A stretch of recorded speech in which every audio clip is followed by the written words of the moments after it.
bug anymore to your advantage. As much as I think it's bullshit that, like, for example, if they have no line of sight on you, like, they shouldn't be able to hit you, but... Scourge things! Alright, alright, so we got Luna Senior, who is looking to be playing Sword Dagger Thief with... Okay, he's not running Lesser Haste, running Further Crime. Kran looks to be playing his Fresh Air Weaver build. Then on Codex, you again have his Marauder build with Signet Midnight for stealth. He also is running Sword Torch. Sword Torch is offering him stealth as well as evasion on Sword 2. Lex Jr. is running, looks to be a dueling druid. This is the kind of druid spec you want to be seeing. You don't want to be seeing what the other guy was running.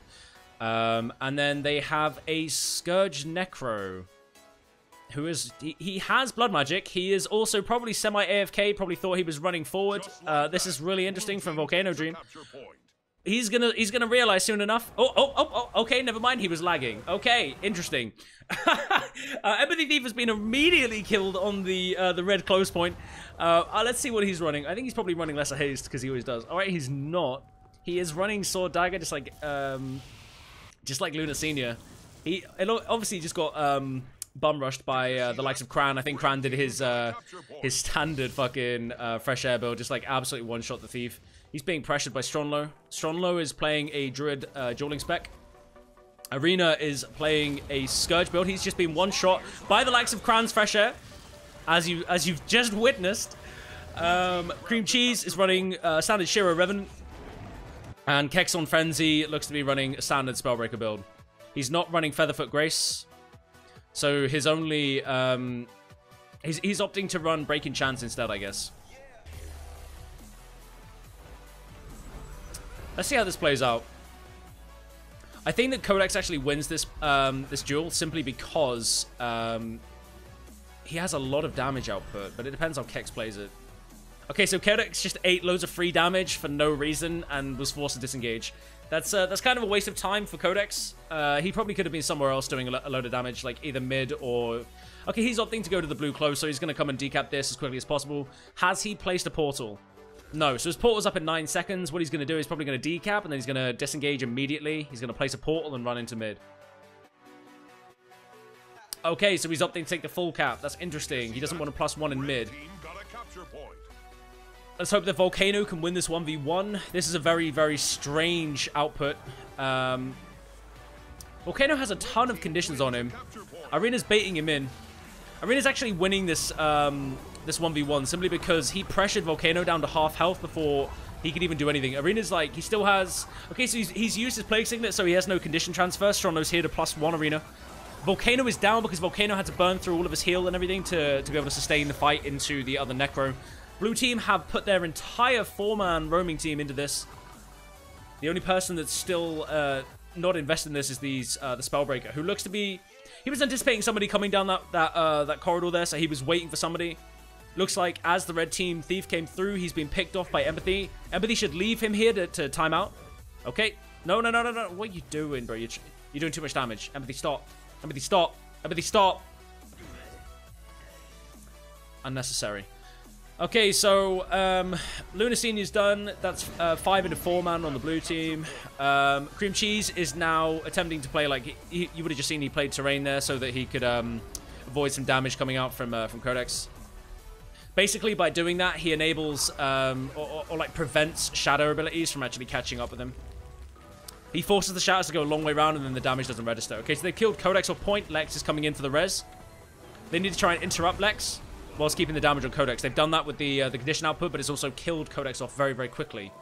Kex on Frenzy has realized nobody's coming to his point, so he's rotating. He knows that he's at a numbers advantage. Volcano is now down as well.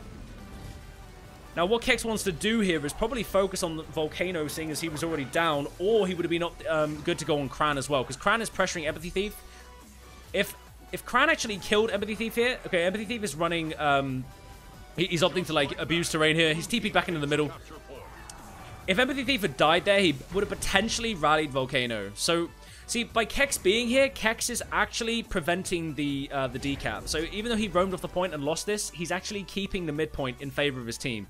What he's going to do... Okay, never mind. They roamed off it for no reason. I thought by Cream Cheese coming back in, he would have got something there.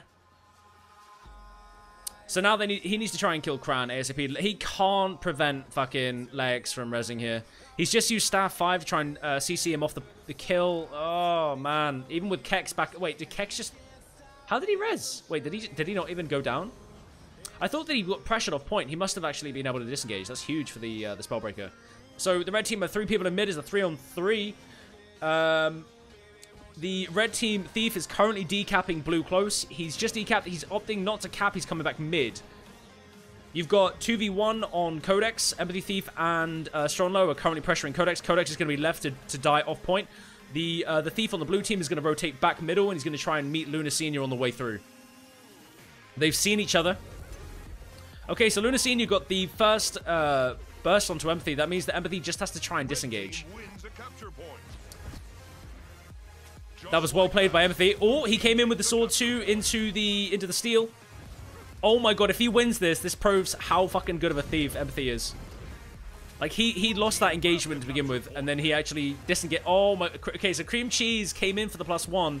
Luna then used the F2 ability. Or, I can't remember. Or maybe he used Sword 5. He either used F2 or Sword 5.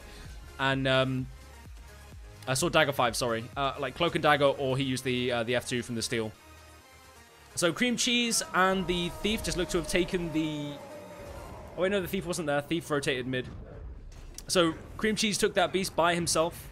Not sure if that was the best bet, but I think he just thought that nobody was going to be taking it from him. A little bit dangerous with the Druid and the Mesmer around, but... I mean, he got it, right? So, red team close is still uncontested. Stronglow hanging around. He's looking for somebody to come and contest him, but nobody's coming. The red team Thief is, again, hanging around. He probably sees that Stronglow is coming into the middle, so he's going to contest Stronglow, just to try and keep the point as neutral as possible. However, Cream Cheese is coming in. That means that he's going to get 2v1'd. Luna Senior is going to have to disengage. He can't fight this. If he tries, he's dead. 100% dead. Okay, so he's disengaged. He's now going to be looking to the red team close point to try and get that decap. He can rotate faster than Stronglow, so Stronglow's going to opt to stay here.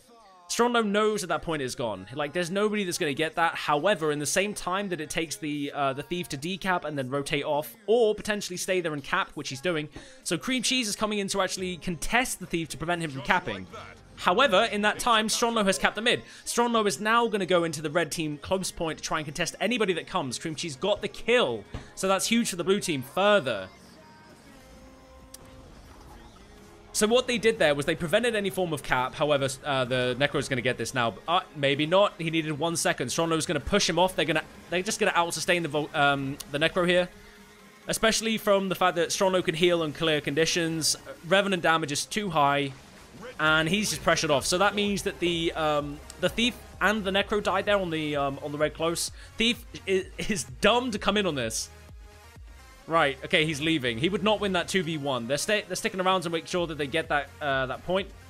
The blue Necro has come into the mid to try and contest. However, he's half health. He has no heal. Luna Senior's coming in. There's Codex. He dodge rolled very, very well there. Holy shit, that was a nice prediction. Or a random dodge. I don't know which one he did. Cream Cheese has come into +1 against the Thief. That's huge for the blue team because they've actually managed to push Luna out. Luna would have probably killed Arena there. Codex has come back in. So that's actually huge on Cream Cheese again. Cream Cheese predicted the fact that Codex was going to come back in. And now he's going to get the res on Arena. He'll rally him. And now what Cream Cheese is going to do is he's probably going to roam off, right? He's anticipating the fact that maybe the Thief is hanging around, but I think he... Actually, no, he probably would have seen the fact that the red Thief was on the minimap. So he's rotated off. He sees that he lost the red close. Stronglow has died into Kran and the red team Necro. So that means that the Revenant, who was going to rotate to red close, changed his mind. You would have seen that he moved slightly downward, and then he changed his mind and came back over here. So Kran just used his CC chain. He probably thought that Cream Cheese was going to go in on him.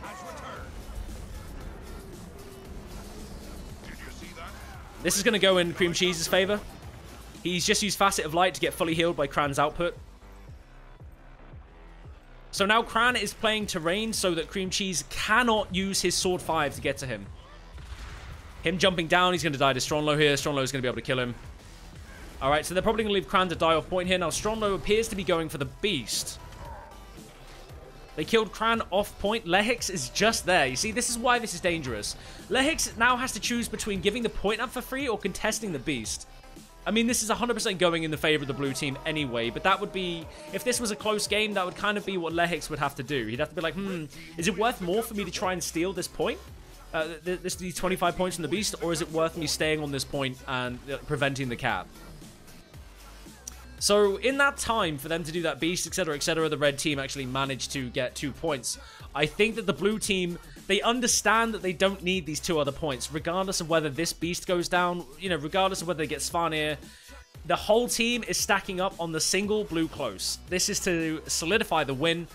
If all 4 of them died on the same point, they would not be stomped, they would not be killed, and you know, the point would not get decapped in a sufficient amount of time to actually prevent the win. So, you know, the red team could do all they like with these 2 points. They can defend all they like. It's irrelevant. If the red team, if anything, needed to invest their entire team into this point about 30 seconds ago to make sure that the point would never exist in, you know, in favor of the blue team.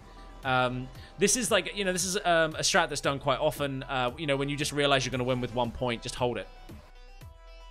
But that was good rotations on behalf of the blue team. They, like, Empathy Thief played really well. Stormlow's rotations were solid. Like, he disengaged, got neutrals, got fucking full caps, and then used to go... he just did what a druid was supposed to do. Cream Cheese was instrumental in that as well. I don't know if you realize that Kex on Frenzy was just 1v1ing the entire time, but Cream Cheese was rotating like a bitch. He saved his Necro like 3 times. Like, big plays coming out of Cream Cheese, dude. Shiro Revenant. Huge. Is this a shoutcast or a tutorial to PvP? It's kind of both. At the game, the red team have opted to go straight onto the terrain to try and prevent Mr. Spider or anybody from getting a spike. However, he did find Snake Eater, who is then... He's running Reaper. Probably Power, actually. I'm gonna anticipate that he has Power. Okay, he's running Paladin, so he's a bit tanky. He's got some toughness. He's gonna die down here. Mr. Spider's punishing him like fuck. See you later. Finland Windland's got on him. That's 2 people dead on the red team. That's an immediate game for the blue team. They're gonna let these 2 people bleed out. Oh my god, Snakey is just taking some fucking conditions there. So blue team 100% gain the cap on the mid. Oh, they're being contested. Okay, so you know, blue team get the decap on the C point, which is the red close. And then on A, you have a 2-into-1 on the blue. He needs to get relieved by somebody. Falco, Baguette Wintrade, is coming in to relieve the pressure on Victus. He's going to heal him up like fuck. He's trying to chase him around to make sure he lands as much healing on him as possible. Try and, like, you know, relieve the pressure, prevent the cap. Can he get the res here, though? That is the question. Oh, no, he was casting. So, like, Baguette Wintrade was, he was channeling one of his tomes. And whilst he was channeling... they were doing the stomp. He'd got up way too slow from that. Maybe if he was running Sanctuary, he might have been able to prevent the stomp there. So the Druid, Tabula Rasa, is looking to actually hold the 1v1 on the A point. He wants to bring as many people as he can. Veridin is punishing Falco off point here. I don't know where Falco's trying to go. He might try to TP up to somebody if he can get a target. Okay, so Veridin, Mr. Spider came in to try and relieve some pressure. So they're going to spike Veridin. Looks like Spider actually landed a huge backstab there on Veridin. Veridin is using stealth there to actually prevent any further pressure on him. However, he did save Falco. So Falco is now back into the fight, into Veridin, with the support of Sauron, who is the, he's the Scourge Necro. So they're punishing Veridin very, very hard. Spiders come back in. They're going to kill Veridin here. Come on, man. Come on, man. Come on, man. Exclamation mark WP. Come on, man. Get him. Oh, Sauron! Sauron tried jumping down after him, landed straight on the jump pad and went straight back up. He's pissed.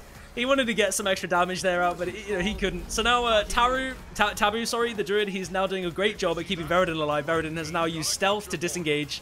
However, he is being followed by both Sauron and Falco. He's going to die off point here. They're going to get the stomp on him probably because the Druid could come in and res him pretty easily. Depends what happens here. The Hollowsmith is going to be pushing on the Warrior. Let's take a look at what the Hollow is running. He's running Elixir U, Elixir C, and he's running Hardlight Arena. That in itself is quite an offensive comp, or at least trait set. What is he running? He's running Demolishers with Melandru, Toughness and Vitality. So he's looking to be kind of like off-point tanky. Tools, he's not even running Static Dis. Utility goggles, takedown round, and adrenal implant. Wow, he is most definitely trying to be an annoyance on a point. Maybe not so much that he's trying to do tons of damage, but just kind of a mix between the two. It's an interesting build. I haven't seen that yet. Maybe he's like playing that in anticipation of the patch and trying to sort of stay relevant with something that might not be expected. That's probably one build to watch. I'd be interested to see how that plays out. The red team is staying ahead here simply because they've managed to hold points for longer, and they've been doing some really good work getting the decaps as soon as the blue team have actually managed to do anything. You might have realized that earlier the Necro and the Firebrand and the Thief were chasing after 1 or 2 people. Whilst they were doing that, they were gaining a huge numbers advantage, like a huge numbers advantage. And that's on behalf of the red teams. The red team, whilst those 3 people were chasing those 2 others, you had a 3v2. And that's how the red team were able to capitalize. So now what the red team are doing, they're currently contesting the Skyhammer. So what's going to happen is, the red team are going to punish Finland here. Finland's going to go down. They're going to get the stomp. And after they get the stomp, they're going to get 1 more tick on the Skyhammer. And that means that 1 blue point right there on the A is going to, it's going to go. It's going to get fucking neutralized on A. So then the red team Warrior has immediately moved in to try and cap this. The Necro is coming to contest him to try and prevent him from getting it for free. Falco is +1ing him from above. So now, they're going to out-pressure the Warrior. The Warrior's going to have to disengage. He's going to immediately play the terrain game. Sauron's chasing, whilst Falco chooses to cap the point. So, whilst there's some pressure on the Warrior, they're opting to cap the point. Which, you never want to, stupidly chase this. You see that Warrior making that play? They didn't overcommit. They let him run off because they weren't really interested in killing him. It wasn't about killing him. It was about pushing him off the point and gaining the point for their team. So now Sauron has to be very careful here because, lovely Lacko is hanging around. He is getting ready to come in, and the Warriors here as well. So now they're going to CC chain good Necro player. He does not have many CC breaks. He's going to die here, so he's going to play or he was going to try and play the terrain. Lacko came in. He's getting the res. The reason he's not getting the stomp on good Necro player is because they want to burn him out. I don't know why they did that.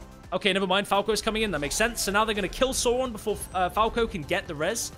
Falco now has no option but to leave. Falco was crippled or chilled or something, or slowed maybe. He could not make the jump, so he fell down and now he's going to get pressured. Red team got a capture point. Both of them together can actually kill Falco here. Falco does not have enough to actually self-sustain. He's going to try and run towards people. He's dead. Okay, so they would be smart to let Falco die off point here. Quantum getting the stomp is irrelevant. I don't think he should do that. Meanwhile, again, the red team, they've managed to punish the Necro, kill the Necro off. Falco came in. Falco died for free. They didn't really gain any offense off that. So, meanwhile, the red team are at a numbers advantage. They also seem to have killed the Warrior off point. Oh, wow. Okay, so now 2 people on the red team are dead. Veridin died whilst it looks like he was pushing towards the red close. And Snake Eater Morbid is about to die on the Skyhammer. Larasa's chasing up, so that means they should not get the stomps here. You've got 3 people overcommitting. I guess the blue team realized that they really need to decap all 3 points. So all 3 points that were picked up by the red team are now neutral. That is what the Skyhammer does. It neutralizes the points. It does quite a bit of damage as well. So if you're underneath that, you're dead. Morbid is still being left to bleed out on the Skyhammer. Finland isn't even interested in stomping him. He is leaving so that he dies slowly. He just wants to get the fuck out. Okay, so Snake Eater Morbid's just timed out. He's going to be dead for another 15 seconds. That's going to give the blue team a numbers advantage against the red. Druid has just come out. He's going to look to relieve Veridin, perhaps? No, they're both roaming off. Okay, so this is interesting. So one thing I want to watch here is I want to see what Mr. Spider does off the back of that rotation from the mid. If Spider is aware, he's going to make an immediate rotation into B and he's going to decap it. If he's not looking... Okay, that's a misplay by Spider. Spider left the blue close point, and the B, as you can see, is completely untouched. Right? It's completely untouched. But Spider has opted to come in and try and just, make some huge backstab play. As much as he got a kill here, he could have gone to B, he could have neutralized it, prevented any form of point outcome for the red team, and then come in and killed that guy, or downstate that guy. See, now he's going to be rotating mid. He's now realized that B is available. He's going to get that neutral point. Meanwhile, whilst he decided not to do that, the red team picked up, what, 20 points? You know, that's a fair amount of time, a fair amount of points. You know, maybe they even got more than that, maybe 25, 30 points. I didn't look at the points as he made that rotation, but you know, that was the wrong rotation for Spider to do. As much as he wanted to get that kill there, it was irrelevant. And you know, now blue team have actually lost their Necro and they lost their Firebrand. So Necro's now come out of spawn. Their support is now he's going to follow Sauron. They're going to look for their next the next player as a duo, but you know, meanwhile, the other Necro's dead and the Warriors died off point as well. So this is most definitely going in the favor of the red team. You know, even when the blue team made the desperation play and, you know, invested 4 people into the Skyhammer to get the neutral, they didn't actually manage to get anything off of the neutral. So yeah, temporarily they prevented points ticking, but nothing is really happening here that benefits the blue team. Sauron's going to go down here. He's way too pressured. Lako's just hit the Prime Light Beam on him. Quantum's going to come in and finish him off. Finland's coming and dying right next to him. This is a win for the red. The blue team cannot come back from this now. Unless by some magical feat that they get this and then they hold all 3. But there's no way that they hold all 3 nodes now, and it's because they have 2 people dead. One of their Necros is... both Necros, in fact, are dead. So they can't gain anything now. You know, you don't really want to be that person who's a pessimist and say, all right, this team is completely fucked. But the fact that they are losing they're losing every fucking duel. They're losing pretty much every engagement. They're losing every point. You know, seeing as they just got the Skyhammer, but the red team managed to recap 2 of them whilst both of their Necros were dead. They didn't have the damage output to contest this. Spider's dead. So now the red team are at a numbers advantage again. It's only a moment of time, or a few, you know, moments until Finland goes down as well. Finland's dead on the midpoint. You know, Snakey is dead up the top, but he's able to keep himself alive, to be honest. I mean, Sauron and Falco are doing their best to keep this point neutral, but I mean, if this Necro gets to self-heal, this is disgusting. Let's just see what happens. Okay, so Falco actually prevented him there by using some CC to make him stop healing. And here comes the fucking... Oh my god, Verenin just died right next to him as he came up off the jump pad. And Lako's been forced to disengage. So it's too late. It's too soon. Too little too soon.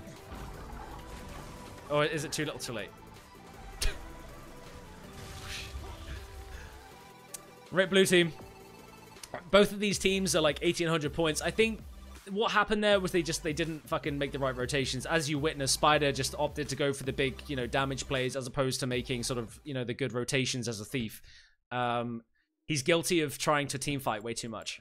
You know, meanwhile, you had the likes of the red team who were doing way too much in terms of winning every duel. It's not like a sharp win here. The red line is not massively away from the blue line. Like, they were pretty close and they crossed over here. So the blue team were ahead and then they crossed over. And something happened here that made them go, okay, something has to change. The red team probably adapted, and whatever they adapted, the blue team just could not answer to it. And I think that they lost a lot of the, you know, the duels, like I said, the 1v1 duels. I mean, you know, Verenin died quite a bit, but he was able to be picked up by the engineer and the warrior roams. Like, the warrior and the druid, they were holding the points neutral. They were capping the points as soon as they were made neutral by the Skyhammer. You know, they were doing the job that, you know, arguably Spider should have been doing, but wasn't because he was looking for those assassinations. You know, I think this is going to be a team to watch in the final. It's going to be interesting to see what happens, you know, in the likes of Stronlow's team. Are they both blood? One of them was. Thank you for the £10 donation, Dank. I appreciate you. I appreciate all the support, guys. Thank you. Welcome, welcome, welcome. Yeah, Hollow got a little bit of a damage nerf, but in terms of survivability, it didn't. It should be fine. Okay, so let's take a look at what they're running. We've already had a look at some of these builds. Empathy Thief is running SD Thief with Thrill of the Crime. Arena is playing possibly Blood Magic. Nope, Soul Reaping and Curses. Cream Cheese is Power Shiro. Kexon Frenzy is running Breaking Chance, Berserk Stance into Spellbreaker.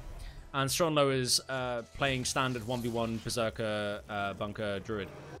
On the red team, you have the adapted NG build. He's using Elixir U, Hardlight Arena, and Elixir C, and he's also running some odd trait lines. We witnessed this in the last game. You know, he's not running Static Discharge, but he's running Utility Goggles and Aginal Implant.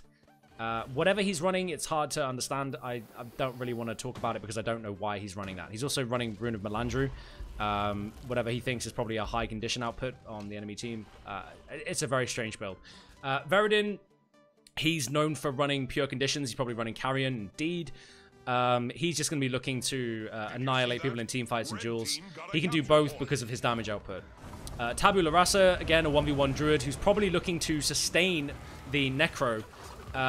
There is no way that he gets the res here on the red Necro. Blue team punished them there, so that's a 4v2 now going to happen in the mid. That also means that the red team are going to be picking up the side points. Red team wanted to Kex on Frenzy. That was from Lako's +1. So now that they've got that point, they know nobody's going to be coming out for a while. Kex on Frenzy is probably going to come and get this point immediately as soon as he comes out of base. However, that does mean that the red team are going to have the numbers advantage into the blue, or they're going to at least be able to neutralize. You can see that the red team are currently taking a lot of points simply because they won those side points. So Veridin needs to understand, or at least somebody in the enemy, in the red team, needs to understand that the warrior is coming out to get the decap on Waterfall right now. So nobody's answer to him. Veridin is not going to be able to clear that distance quick enough. So Kex is 100% getting that decap. However, it's not really that big because the red team got the cap in the mid. However, the blue team have just won that that engagement in the mid. Empathy Thief is engaging on both of them. Veridin and Lovely Lako might die here. If they do, that's huge for the blue team, and it gives the blue team an opportunity to get double cap at least. They're going to get double cap. And the reason it's not going to be a triple cap is because Stronlo is keeping this point in a neutral. Stronlo into Snake Eater, this is 100% going to go like, you know, it's a fucking stalemate until they get a +1. I'm confident that Stronlo can hold this. I mean, it's a Reaper, for God's sake. There's no amount of damage or sustain that's going to come from the Necro that's going to fear Stronlo. In fact, I would half expect the Druid to win this matchup. Blue team obviously won the mid because they killed Veridin and Lako off point. However, their rotation afterwards has left a lot to the imagination. I don't know why they've done this. You know, Lako's coming in. They're going to push off blue now. It's almost like they... Like, why were they fighting here? I don't know why they tried to kill Tabu here. Mesmer and Engineer are running into the mid. They got the decap. Nobody's here to answer them. Ooh, Empathy made it in time. Empathy needs somebody to come to him immediately, though, because he can't hold this for much longer. Blue team grabbed the capture point. Okay, so meanwhile... Okay, now I see what they're doing. Okay, so the Revenant... Whilst this is all happening, the Revenant and the Necro were actually punishing them right outside their base. It's almost like they were trying to make some stupid-ass Lord play, right? Like, they wanted to get the gate open for later, I guess. Arena and Cream Cheese are now going to come and kill Tabu. Cream Cheese got the Sword 5 into Staff 5 to make sure that he got back to the point before anybody could decap it. There's a huge burst on Larasa. Larasa does not have Signet of Stone. Therefore, he's very susceptible. He can't even go into... Oh, wait. Signet of Stone just came up, dude. That's huge for Larasa, but it's too little too late. He's going to die here to Cream Cheese. There's the Shiro Elite for the stun. Okay, that's interesting that Cream Cheese opted not to carry on. I'm guessing Arena probably told him to disengage.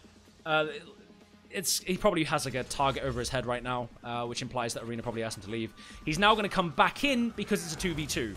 And whilst it's in the favor of the blue team, it's worth doing an equal numbers game.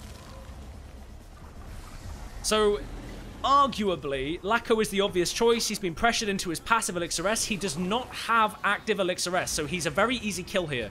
There we go. Lako is a very easy person to eliminate right now. Larasa's just gone, oh, shit. I'm out of here. So now they both realize that, you know, the Druid has disengaged. Cream Cheese knows that he's still running towards the mid.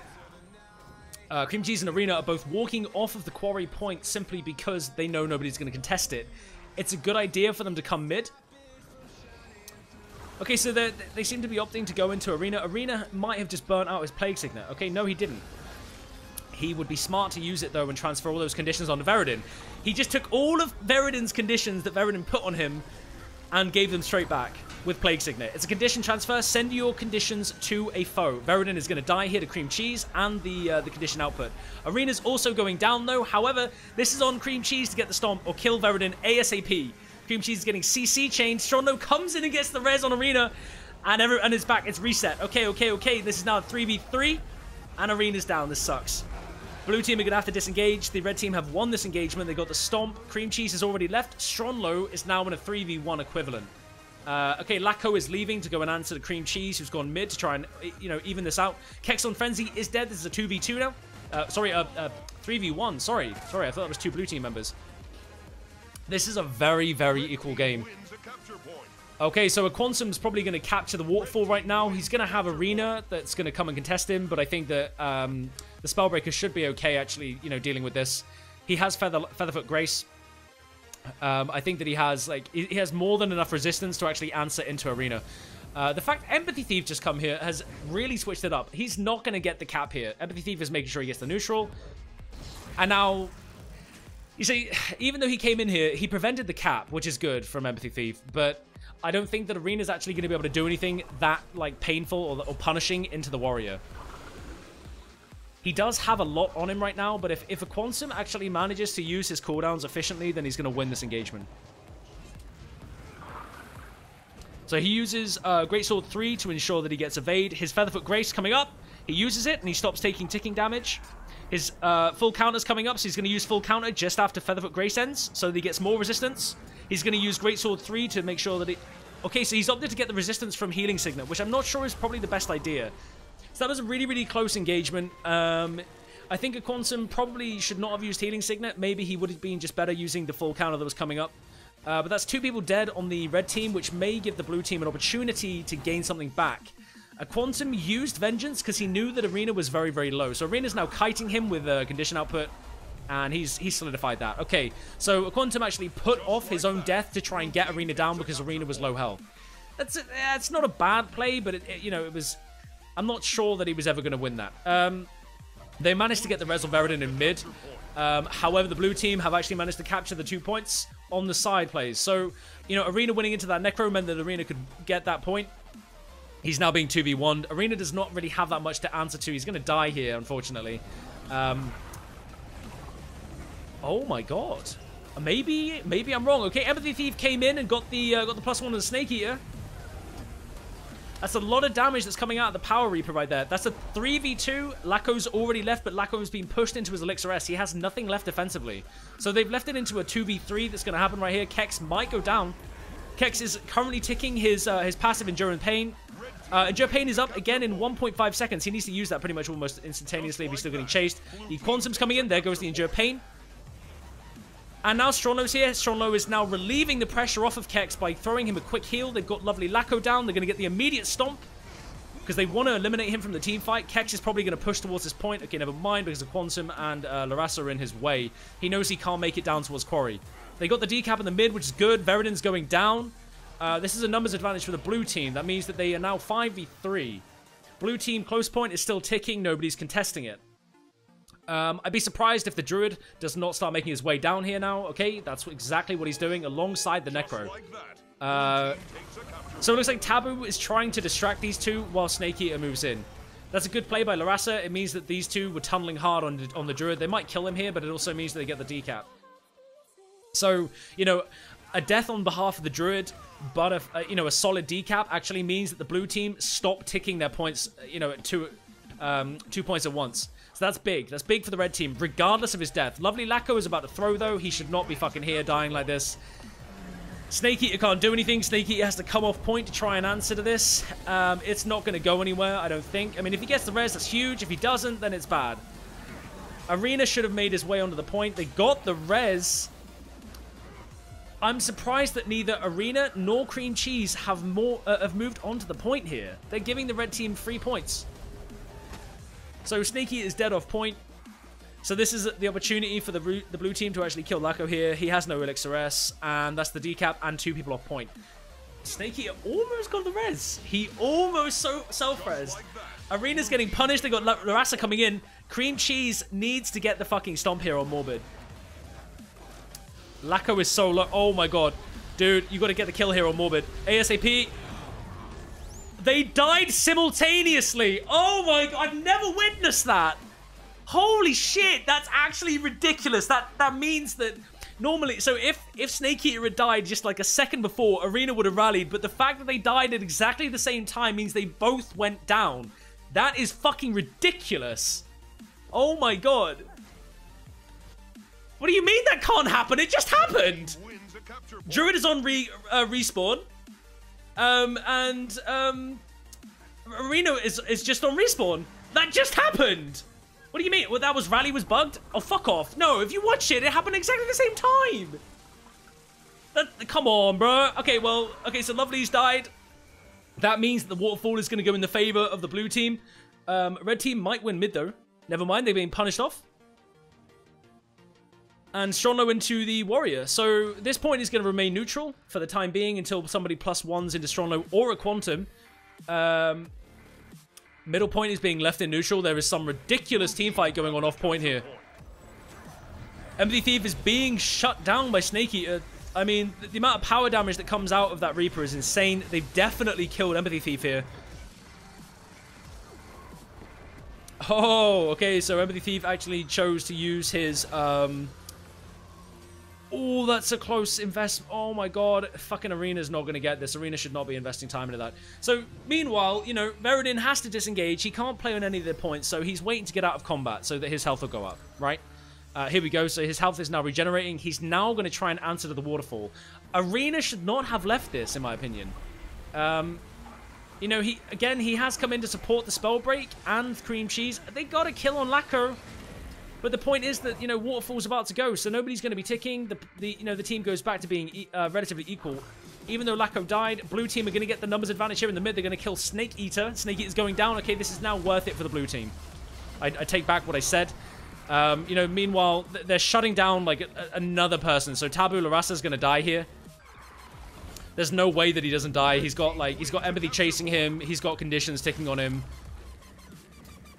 Fucking druids, man. Fucking druids. That's all I can say. Alright, Stronglow's still doing a very, very good job at neutralizing this point. Quantum and Stronglow, this is a neutral fucking gain. Here comes Arena to now make it, you know, in the favor of the blue team. So with Arena coming in, this is now going to fully pressure a Quantum off. So Quantum actually has no method of holding any resistance beside his Healing Signet. He has to cast Healing Signet here to get any form of condition output. Or condition resistance, which he didn't get, therefore he died. He's going to be bled off point, Stronghlow's going to get the cap, so this means that both points are going to be ticking. That's why the Necro made that play. They know that he has no Featherfoot Grace and has no resistance. So now it's on Arena and Kex to come in and pressure Taboo. Does Taboo have Signet of Stone? He doesn't for 30 seconds. So either he leaves, or he dies. So Empathy Thief can actually get the kill here on Larasa. Larasa has nothing. Larcenous Strike coming out from Empathy. Let's watch it from Empathy's perspective. There's the Larcenous.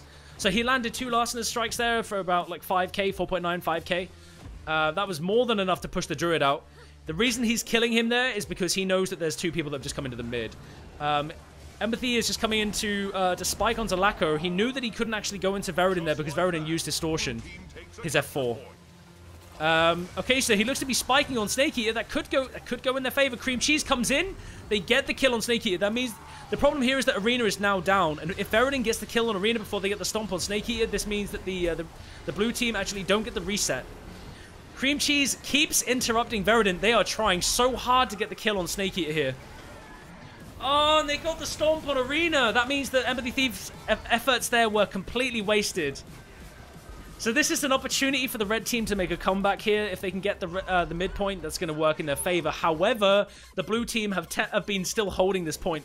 Stronglow is doing a really good job at holding the quarry in his standing. Ever since Quantum died outside the point, Stronglow has been able to hold this. So you saw him cap, Quantum died off point. That gave Stronglow the opportunity to hold the point, and then meanwhile, because it's a neutral game, what that effectively means is that okay, well now Lacko's in, Stronglow's dead on points, so this is going to go back in the favor of the red team. But basically, because it was neutral, there was not enough damage coming out of the warrior or the druid to make it happen in either way. So basically, depending on who caps it first, it's going to sit in their standing for a long time until they get +1. So that's why you didn't see anybody really +1 them until there was an opportunity to. But then obviously Lacko came in and has forced it into the red point's favor. What Empathy Thief was doing there was he was not attempting to kill the warrior at all. He did not want to kill him. All he was doing there, arguably, it didn't really equate to anything, but he was trying to prevent the cap for a couple of seconds. He could have been here to kill Veridin ASAP. Veridin just used Distortion. They got the kill on Arena. So this means that the red team is now at a numbers advantage. I didn't even realize, I was talking about it so much, I didn't even see the fucking timer ticking out, dude. Holy shit. I mean, that was some, you can see that there was a lot going on there. And you know, Seanlo playing into the Warrior, that was a neutral point. So both of them played that very, very well. Kex on Frenzy was getting fucking his ass handed to him by, like, you know, the condition outputs and everybody just, like, stacking on his face. Arena did a good job at rotation, and Cream Cheese, again, very instrumental in that win. I still don't understand Laco's output. I don't understand what he's trying to run.